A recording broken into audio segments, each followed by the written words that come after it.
the Atomic Energy Commission of Israel, and I just wondered, this is an official. The IDF achieved complete air superiority over Iran, struck a severe blow to Iran's military leadership. That pretty large majorities oppose the United States bombing Iran. Okay, 56% disapprove, 44% approve. Basically identical results in these polls. Destroyed the site's critical infrastructure and rendered the enrichment facility totally inoperable. It was devastated.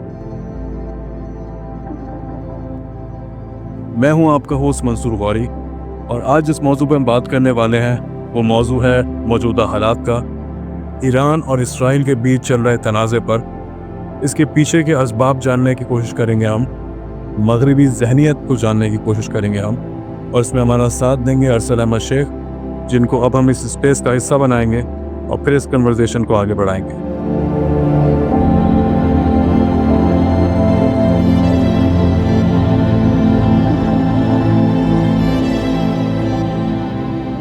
अस्सलाम वालेकुम अरसल अहमद शेख, कैसे हैं आप? वालेकुम अस्सलाम, अल्हम्दुलिल्लाह मैं बिल्कुल ठीक हूँ।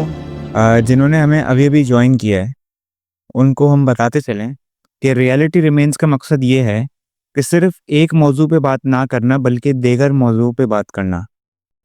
खैर, जैसे आपने बात की इस टॉपिक के हवाले से, मगरब की चालबाजी के हवाले से, तो हम इस पे फ़िलहाल आज जो हमारा जो मेन टॉपिक है वो इज़राइल और ईरान की जंग के मामलात के हवाले से है कि किस तरीके से ईरान के ख़िलाफ़ पूरी दुनिया एक हो गई है और उसको दहशतगर्द डिक्लेयर कर रही है। तो बहुत बहुत शुक्रिया कि आपने टॉपिक चुना और आप सवाल कर सकते हैं जो आपके जहन में आए। मैं पूरी कोशिश करूँगा जो मेरे पास रिसर्च है उसके हिसाब से मैं जवाब दूँ। ठीक। अच्छा अरसल भाई, तो मेरा सबसे पहला आपसे सवाल यह है कि ईरान के दिफा को दहशतगर्दी क्यों कहा जा रहा है? जितने भी हम मेन स्ट्रीम मीडिया देख रहे हैं या जो भी मगरब के लोग हैं वो इस दिफा को दहशतगर्दी कह रहे हैं, और इसके अलावा अगर हम इसके बरक्स देखें तो इसराइल की जो बॉम्बिंग है उसे डिफेंस का नाम दिया जा रहा है। तो प्लीज़ थोड़ा इस पर रोशनी डालने के क्या माजरा चल रहा है? ये बात दुरुस्त है। असल में मगरबी मीडिया ईरान के मिसाइल के जवाबात को एग्रेशन कहता है, जबकि इजराइल के रोज़ रोज़ के जो एयर स्ट्राइक्स वो फ़लस्तीन में कर रहा है और बहुत सारे फ़लस्तीनी मारे जा रहे हैं, उन्हें सेल्फ डिफेंस कहता है। ये असल में वेस्ट का डबल स्टैंडर्ड है और ये वेस्ट का मगरब का असली चेहरा है। अक़वाम मुत्तहिदा की रिपोर्ट्स ने इजराइल की ह्यूमन राइट्स वायलेशन बाकायदा साबित की है, फिर भी यूएस हमेशा को सपोर्ट करता रहा है। इसको हम मुनाफिकत कहेंगे या डबल स्टैंडर्ड्स कहेंगे। जी नहीं, वैसे ये बहुत शर्म की बात है कि एक तरफ आप उसको कुछ कह रहे हैं, दूसरी तरफ आप उसको कुछ कह रहे हैं, और जो इतने अरसे से गज़ा में हो रहा है उसके ऊपर कोई बात नहीं हो रही। सारा मीडिया खामोश था उस टॉपिक पे, और ईरान पे इतने सारे सैंक्शंस लगा दिए गए हैं, लेकिन इसराइल को देखा जाए तो उसकी हर साल बिलियन डॉलर से इमदाद की जाती है, मदद की जाती है। तो ये भी बड़ी अजीब चीज़ है असल भाई। ये बात हकीकत है। असल में होता क्या है, किसी भी मुल्क में ना, जो उस मुल्क को चला रहा होता है या फिर उस मुल्क में उसके स्टेक्स होते हैं ना, तो आप उसको उसके खिलाफ कोई बात नहीं कर सकते। जैसे कि पाकिस्तान के अंदर हम कह सकते हैं इस्टेब्लिशमेंट, उसके खिलाफ कोई बात नहीं करते। चाइना के अंदर गलत ना हो तो कम्युनिस्ट पार्टी। अच्छा, जितनी मेरी ख्याल से मैं गलत भी हो सकता हूँ, मलेशिया के अंदर चाइना का स्टेक बहुत है, सो वहाँ पे चाइना को नहीं कुछ। अच्छा, अमेरिका में जूइश लॉबी का होल्ड बहुत है, ठीक है। अब उस जूइश लॉबी के ज़रिए से इजराइल को फंडिंग बहुत ज़्यादा मिलती है और सपोर्ट भी बहुत मिलता है। तो इसलिए अमेरिका जो है खुल्लम खुल्ला सपोर्ट करता है इजराइल को, क्योंकि उसकी लॉबिंग के ज़रिए इजराइल को सपोर्ट किया जाता है। और इनको आपने बात की मुनाफिकत की या हिपोक्रेसी की, ये भी से नहीं, ये काफ़ी अर्से से चलती आ रही है और जुल्म पे जुल्म हो जा रहा है और इसके ख़िलाफ़ कोई कुछ नहीं कर सकता। हालांकि यूएन ने तो अपनी दीगर रिपोर्ट्स शाया कर दी हैं, मगर फिर भी कुछ काम नहीं होता। जी, असल में आपने सपोर्ट की बात की, बहुत अच्छी बात की आपने, इसराइल की सपोर्ट को आप देखें कि जब भी होती है या वो किसी की भी करता है तो उसे डेमोक्रेसी का नाम दिया जा रहा है, मगर ईरान हमास की या हिजबुल्लाह की सपोर्ट जो कर रहा है उसे टेररिज्म कहा जा रहा है। तो ये तो बहुत ही अजीब बात है अरसल भाई, इस पे आप क्या कहेंगे? वाकई में। अच्छा, एक एक चीज़, हम क्योंकि हमारी कोशिश ये है कि इस पॉडकास्ट में हम न्यूट्रल रहें। हो सकता है किसी ग्रोह या किसी नज़रिए की तरफ हमारा झुकाव हो, मगर फिर भी हम इसमें कोशिश करेंगे कि अपनी तरफ से न्यूट्रल रहें और एक बिल्कुल एक बीच की राह निकालें। लेकिन अगर फिर भी हमारे लिसनर्स को अगर ऐसा लगे कि हम किसी तरफ बायस्ड हो रहे हैं तो हमें कमेंट्स पे ज़रूर बता सकते हैं। नहीं, बायस हमें हमारा बिल्कुल ही मकसद नहीं है, आप बिल्कुल सही कह रहे हैं अरसल भाई। या बिल्कुल एग्जैक्टली। अच्छा, अब जो बात की, अ, इज़राइल के सपोर्ट को डेमोक्रेसी कहते हैं। अब कोई ग्रोह या कोई ग्रुप अगर इज़राइल के खिलाफ लड़ता है या फिर अमेरिका के खिलाफ जद्दोजहद करता है तो उसको टेररिस्ट डिक्लेयर कर देते हैं, जैसे कि हमास और हिजबुल्लाह। अच्छा, हमास और हिजबुल्लाह अपनी ज़मीन में आज़ादी के लिए लड़ रहे हैं। हमारा मकसद हरगिज़ ये नहीं है कि हमास और हिजबुल्लाह को हम सपोर्ट कर रहे हैं। हम एक आपको जनरली बता रहे हैं कि एक वो रेजिस्टेंस मूवमेंट है। कुछ गलतियाँ हमास और हिजबुल्लाह से भी हुई हैं जी, और कुछ जगहों पे वो अपने हक पर भी हैं, क्योंकि वो अपने हक के लिए लड़ रहे हैं। मगर वेस्ट उन्हें टेररिस्ट इसलिए, जैसे मैंने बताया, डिक्लेयर करता है क्योंकि वो वेस्ट के इंटरेस्ट के खिलाफ लड़ रहे हैं। इज़राइल को अमेरिका की तरफ से और जितनी हमारी मालूमात है, कुछ दूसरे ममालिक मगरब के, उनकी तरफ से भी फुल मिलिट्री बैकिंग हासिल है। जी। मगर इन रेजिस्टेंस मूवमेंट्स को अमूमन मुसलमान मुल्क सपोर्ट कर रहे हैं या फिर कुछ मुसलमान सपोर्ट कर रहे हैं, जो कि वेस्ट को पसंद नहीं आता। और क्योंकि सीधी बात है, ये खुल्लम खुल्ला वेस्ट को ललकार रहे हैं। अच्छा कि अकल भाई, ये समझना बहुत ही मुश्किल बात है मेरे लिए कि ईरान के जो न्यूक्लियर प्रोग्राम है इनका, ये इतना खतरा जी हाँ। कैसे है दूसरी आलमी ताकतों के लिए? ऐसा क्या खतरा है जो हमें नजर नहीं आ रहा मगर वो लोग देख पा रहे हैं, वो लोग भाप पा रहे हैं? इसराइल उस पर अटैक कर रहा है, अमेरिका उसका साथ दे रहा है। इसी के साथ अगर हम देखें तो वो भी ऐसे वेपन्स रखता है इसराइल जिससे वो बहुत तबाही कर सकता है। 80+ उसके पास न्यूक्लियर वेपन्स हैं, तो वेपन्स ऑफ मास डिस्ट्रक्शन तो उसके पास भी है। तो उसके बाद फिर सिर्फ ईरान पे ऐसी नजर क्यों रखी गई? ये बात मैं आपको बताता हूँ, उससे पहले मैं एक और थोड़ा सा फैक्ट शेयर करता हूँ। जो आपने बात बोली वो आपकी बात को और मज़ीद सपोर्ट करेगा। ईरान पर न्यूक्लियर प्रोग्राम के हवाले से इकोनॉमिक सैंक्शंस लगाए गए थे, जबकि इज़राइल को हमारी रिसर्च के मुताबिक 3.8 बिलियन अमेरिकी डॉलर से ज़्यादा मिलिट्री एड अमेरिका से मिलती है। अच्छा, ईरान में वही वाली बात है, हमने जितना रिसर्च किया हमें ये मालूम हुआ कि ईरान ने कभी पहल नहीं की हमले में। हमेशा सीरिया, लबनान, फ़लस्तीन और दीगर ममालिक पर जो हमले हुए हैं इज़राइल की तरफ से, अ, आप उसमें ये उन लोगों ने भाई कितनी अजीब बात है, ये पहल नहीं कर रहा है ईरान, सिर्फ डिफेंस कर रहा है, तो उस पे उसको इतना कुछ सुनने को मिल रहा है। जी, यही जो बात है। अब क्या बात है, अ, ईरान ने कभी अच्छा, न्यूक्लियर वेपन रखने का कोई कभी सबूत नहीं दिया।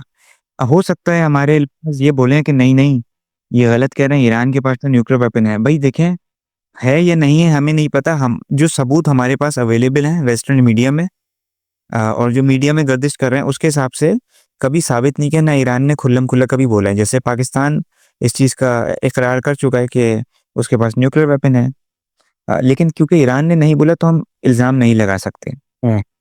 अच्छा, इज़राइल ने कभी नॉन प्रोलिफरेशन ट्रीटी या एनपीटी पर साइन नहीं किया।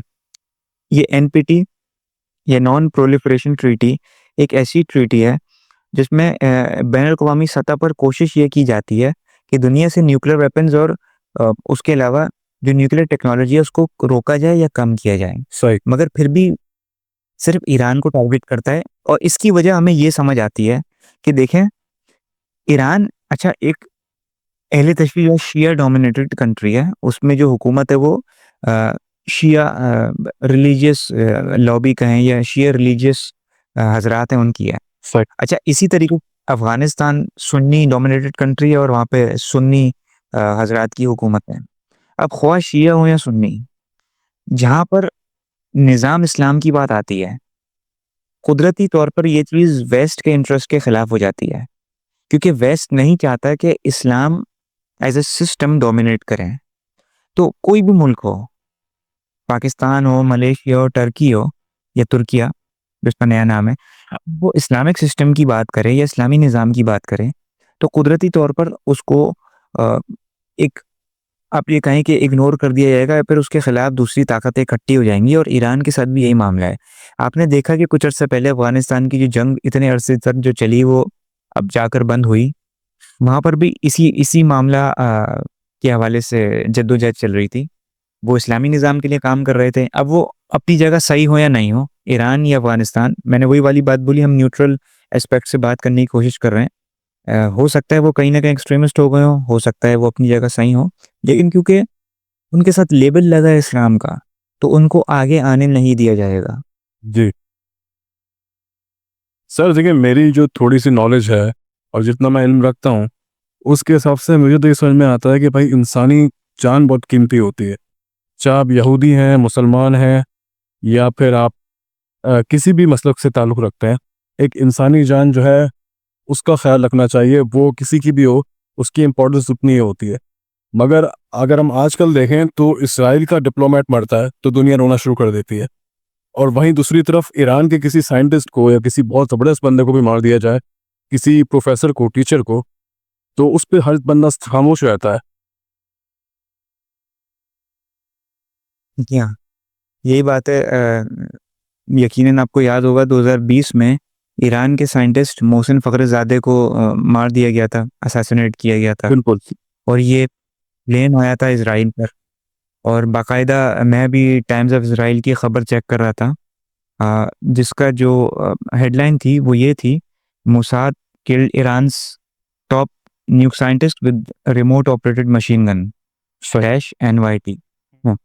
इस तरह से आप गूगल भी कर सकते हैं। तो यानी कि वो दलाइल हैं उसके हवाले से, तो ये लग रहा है कि इज़राइल के इन्वॉल्व था। इसी तरह उसी साल, यानी एक ही साल के अंदर ईरान की 2 बड़ी शख्सियत मारी गईं। एक तो मोहसिन फ़खरज़ादे हो गए जो न्यूक्लियर साइंटिस्ट थे, दूसरा कासिम सुलेमानी, ये भी बहुत मशहूर शख्सियत थे। अच्छा, जो कासिम सुलेमानी थे इसके हवाले से आप बीबीसी कर सकते हैं, क्योंकि तकरीबन 5 साल हो गए ये इन जो खबरों को। तो उसमें बाकायदा बीबीसी की एक रिपोर्ट में लिखा था कि US kills top Iranian general in Baghdad air strike. अब इस हवाले से एक्शन नहीं लिया गया, किसी ने कोई एक्शन नहीं किया। ये होता यही है कि इज़राइल के कोई भी सोल्जर को या इज़राइल के कोई भी शहरी को अगर हल्का सा भी नुकसान होता है तो फ़ौरन CNN और बीबीसी की हेडलाइन बन जाते हैं, या फिर वेस्टर्न मीडिया की कहीं ना कहीं ये लोग हेडलाइन बन जाते हैं।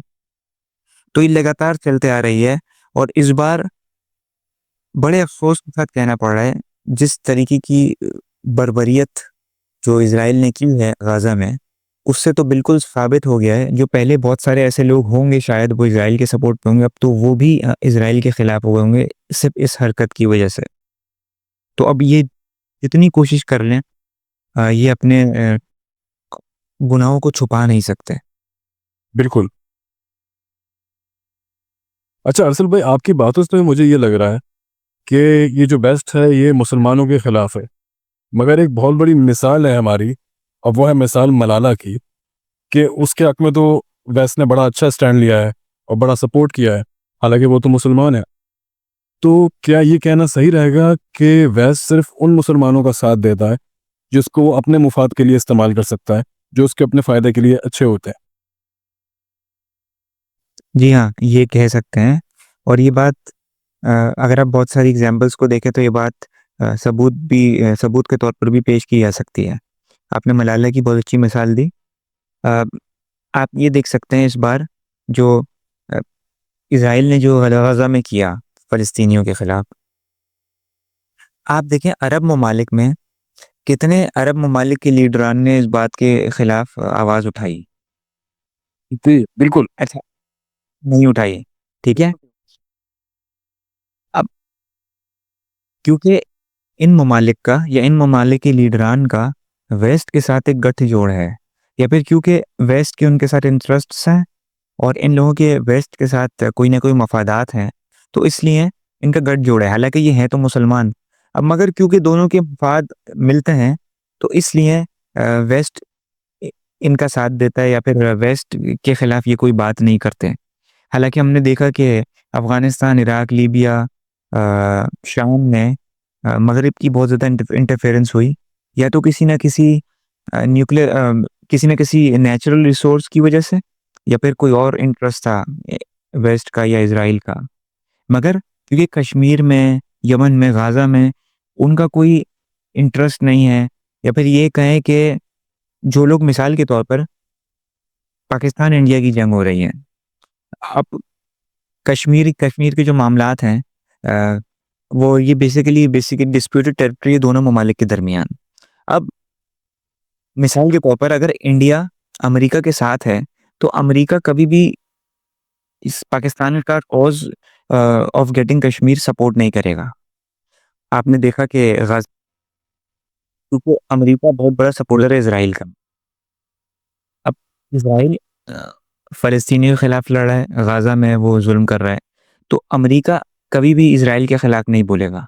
अच्छा, यमन में मतलब अच्छा बड़ी ये क्योंकि चलें, इंडिया पाकिस्तान एक मुसलमान और हिंदू मुल्क हैं। जी इसराइल और फ़लस्तीन की जहाँ तक बात की जाए तो एक यहूदी और मुसलमान मुल्क हो गए। अच्छा, लेकिन थोड़ी सी अजीब बात यह है कि यमन में मुसलमान ऑब्वियसली हैं और वहाँ यमनियों का बेसिकली सऊदियों के साथ इख्तिलाफ है, जी तो उनके साथ लड़ना है, लेकिन दोनों मुसलमान हैं। मगर क्योंकि वहाँ पे सऊदियन आप ये कहें कि सऊदीया की इन्वॉल्वमेंट है और सऊदीया बहुत बड़ा अमेरिका के साथ मिलकर चलता है, इन लोगों का गठजोड़ है, तो इसलिए अमेरिका नहीं कुछ बोलेगा उनके खिलाफ। नहीं, बिल्कुल सही फरमाया आपने। अच्छा, तो सर फिर ये थोड़ा समझ में नहीं आ रहा है कि फिर करे बंदा तो क्या करे। ईरान या तो चुपचाप सहता रहे जो उसके साथ हो रहा है, या अगर वो जवाब देगा तो वो वॉर कहलाएगी कि भाई उसने जंग छेड़ दी है। और दूसरी तरफ जो इसराइल ने किया है गाज़ा पे, इतने सारे अटैक्स किए हैं, इतने बच्चों को मार दिया, इतनी औरतों को मार दिया, इतने बुजुर्ग लोगों को मार दिया, वो सब उसकी पीस एफर्ट मानी जा रही है कि वो तो एक अमन के लिए उसने स्टेप उठाया है। तो ऐसे हालात में किस तरीके से सर्वाइव करे इन इलाकों में रहने वाला मुसलमान? देखें, ये बात तो सही है, 2024 में गाज़ा के अंदर 30,000 से ज़ायद फ़लस्तीनी मारे गए थे, जिनमें ज़्यादातर औरतें और बच्चे थे, और इसराइल के इस जेनोसाइड को काउंटर टेररिज्म का नाम दिया गया। और ईरान अगर ये जो आप बात कर रहे हैं ये तो सिर्फ 2024 की कर रहे हैं। अभी आप देखें अभी तक कितने ज़्यादा इजाफा हो चुका है अमवात में। बस बहुत अफसोस की बात है, हकीकत है ये बात। तो ईरान को जैसे टेररिस्ट स्टेट डिक्लेयर कर दिया। देखें, एक वजह जो मुझे समझ आती है ना, अगर इंसान होने के नाते आप रिटेलिएट कर सकते हैं तो आप करें, कि अगर आपके पास लेकिन अगर आपको ताकत नहीं है ना, तो बेहतर ये है आप हिजरत कर जाएं उस जगह से, ठीक है? क्योंकि हमारे लिए जो मिसाल होनी चाहिए एज अ मुस्लिम, वो प्रॉफिट मोहम्मद सल्लल्लाहु अलैहि वसल्लम की होनी चाहिए। जब उनके ऊपर मक्का में मुश्किल हालात हुए तो वो मक्का से मदीना हिजरत कर गए। तो अब मैं समझ सकता हूँ कि हर किसी की अपनी ज़मीन है, लेकिन अब जब वो अपने आप को बचाने के काबिल ही नहीं है, तो बेहतर है हिजरत कर जाए और किसी और मुल्क में अपने आप को मजबूत करे। क्योंकि जब आप लड़ ही नहीं सकते, तो क्योंकि आपको मज़हब भी इजाज़त देता है कि आप जा सकते हैं, तो क्यों नहीं जाते? और मैं यहाँ पे बिल्कुल भी उनको ये नहीं बोल रहा कि वो उनके साथ सही हो रहा है। मैं बहुत अफ़सोस करता हूँ। ये मैंने सिर्फ़ अपना ओपिनियन दिया है यहाँ पर। मैं अफ़सोस करता हूँ कि उनके साथ जो ज़ुल्म हुआ, अब क्योंकि मैं भी नहीं चाहता इंसान होने के नाते कि उनके ऊपर ज़ुल्म हो, तो मैं चाहता हूँ वो हिजरत कर जाएँ ताकि कम से कम उन लोगों की जानें बच सकें। मेरा ये ओपिनियन है कि शायद ये बेहतर रहेगा। वरना दूसरा ये है कि अब आप देखें, एक आपके सामने मॉडर्न इक्विपमेंट्स और मशीन गन और दीगर मिसाइल वगैरह लेकर आपके खिलाफ लड़ रहे हैं। जी। आपके पास इतनी ताकत नहीं है कि आप उनका दिफा कर सकें। तो अपने आप को मजबूत करने की आपको बहुत ज़रूरत है। आप जो है कोशिश करें कि हिजरत करें, अपना सिक्का मनवाएँ। हो सकता है रिटेलिएशन में वक़्त लगे, मगर बेहतर यही रहेगा। कम से कम आप लोगों की जानें बच जाएँगी और इस तरीके से आप अपने आप को बचा सकेंगे। ये तो हो गया उन लोगों के एंड से, और हमारे एंड क्या हो सकता है? देखिए, हम जितना को पहले तो ये कोशिश की है कि अमन कायम किया जाए जिस हद तक कर सकते हैं। दूसरा ये कि अपनी तरफ से सोशल मीडिया और दीगर जो मॉडर्न मीडियम्स हैं ऑफ कम्युनिकेशन, उसके ज़रिए प्रेशराइज़ किया जाए कि जो ज़ुल्म चल रहा है वो रुके, ठीक है? और वो लोग जो अभी भी सपोर्ट कर रहे हैं ऐसे ज़ालिम ममालिक को, तो वो ऐसे लोग सपोर्ट ना करें। हम मॉडर्न मीन्स ऑफ कम्युनिकेशन का इस्तेमाल करें आगाही फैलाने के लिए, और जिस हद तक सपोर्ट कर सकते हैं, अपनी इमदाद पहुंचा सकते हैं फ़लस्तीनियों तक पहुंचाएं, उनकी मदद करें। और ये होगा कि मुसलमान ममालिक जो कि नेबरिंग कंट्रीज़ हैं, या फिर गाज़ा के करीब, फ़लस्तीन के करीब जो मुसलमान ममालिक हैं, उनसे बस हम रिक्वेस्ट करते हैं, अगर वो सुन रहे हैं, कि वो जाने दें। अद्वियात हो गई, शेल्टर का, खाने पीने का सामान, वो जाने दें। वो सिर्फ अगर ये भी कर दें तो वो भी बहुत बड़ा उनकी तरफ से कोऑपरेशन का मामला होगा। बिल्कुल, मैं बहुत ज़्यादा शुक्रगुज़ार हूँ आपका अरसल भाई कि आपने इस बहुत अहम टॉपिक पे हमारे साथ बातचीत की और अपने ख़यालात का इज़हार किया।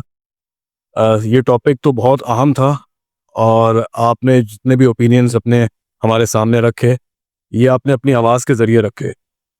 और ये है कि आजकल हम ये नहीं कह रहे कि आप अपने गन उठाएं और निकल जाएं जंग पर, मगर सच को सच कहना, हक को हक कहना भी एक बहुत बड़ी बात है।